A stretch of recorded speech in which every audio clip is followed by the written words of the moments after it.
أعوذ بالله من الشيطان الرجيم بسم الله الرحمن الرحيم وإذ أخذنا ميثاق بني إسرائيل لا تعبدون إلا الله وبالوالدين إحسانا وذي القربى واليتامى والمساكين وقولوا للناس حسنا وأقيموا الصلاة وآتوا الزكاة ثم تولیتم الا قلیلا منکم وانتم معرضون صدق اللہ العظیم۔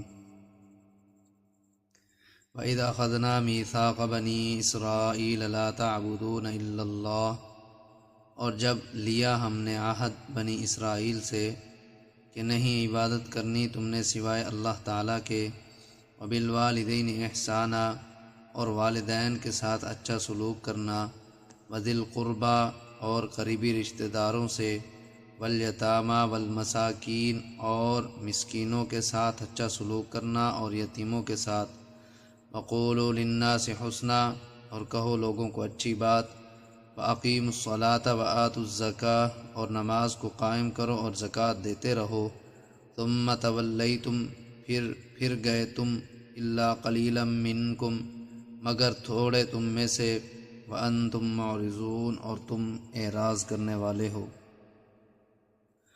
پہلے سے بنی اسرائیل کی زیادتیوں کا اور خرابیوں کا ذکر چلا آ رہا ہے، اس رکوع میں بھی ان کی زیادتیوں کا ذکر ہے۔ اللہ تعالیٰ فرماتے ہیں وَإِذْ أَخَذْنَا مِيثَاقَ بَنِي إِسْرَائِيلَ، اور جب لیا ہم نے عہد بنی اسرائیل سے۔ نزول قرآن کے زمانہ میں جو بنی اسرائیل موجود تھے ان کو ان کے بڑوں کے کارنامے سنا کر شرمندہ کیے جا رہے کہ تمہارے بڑوں نے بھی حق کو نہیں مانا اور تم بھی نہیں مانتے۔ وہ عہد کیا تھا؟ اللہ تعالیٰ فرماتے ہیں لا تعبدون الا اللہ، کہ نہیں عبادت کرنی تم نے سوائے اللہ تعالیٰ کے۔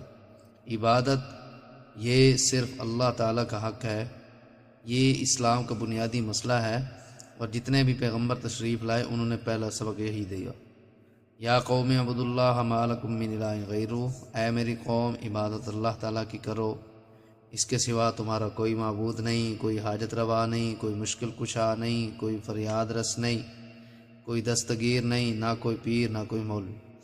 بعض لوگ کہتے ہیں کہ اس میں بتوں کی نفی ہے، یہ بات بالکل غلط ہے، کیونکہ مولویوں اور پیروں کو بھی رب بنایا گیا۔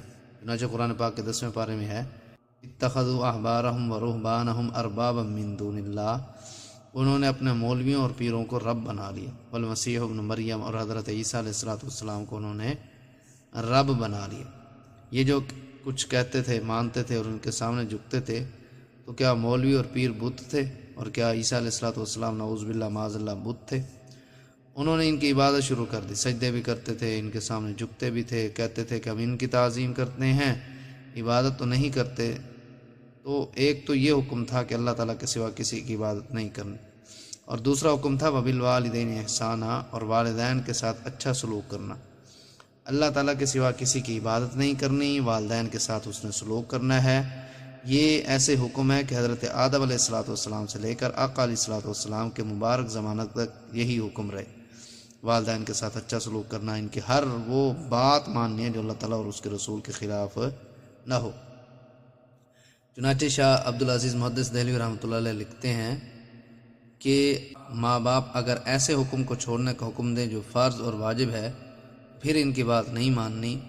مثلا کہیں کہ نماز نہ پڑھو یا روزہ نہ رکھو، عورتوں کو شریعت نے پردے کا حکم دیا اور وہ کہیں کہ پردہ نہ کرو، یا لڑکوں کو کہیں کہ داڑھی منڈواؤ، یہ تمام چیزیں فرض یا واجب کے درجے میں آتی ہیں۔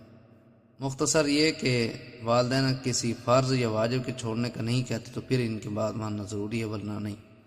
حضرت صلی اللہ علیہ وآلہ وسلم کا فرمانا لا طاعۃ لمخلوق فی معصیۃ الخالق، رب تعالیٰ کی نافرمانی میں مخلوق کی اطاعت جائز نہیں ہے۔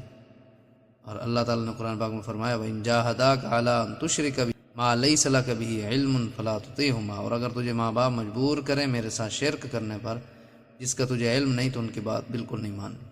البتہ وہ احکام جو سنت موقدہ ہیں، جیسے نماز جماعت کے ساتھ پڑھنا سنت موقدہ ہے، اور اگر کوئی آدمی 3 نمازیں بغیر کسی عذر کے جماعت کے ساتھ نہ پڑھے تو وہ فاسق ہو جاتا ہے، اور شریعت میں اس کی گواہی غیر مقبول ہے۔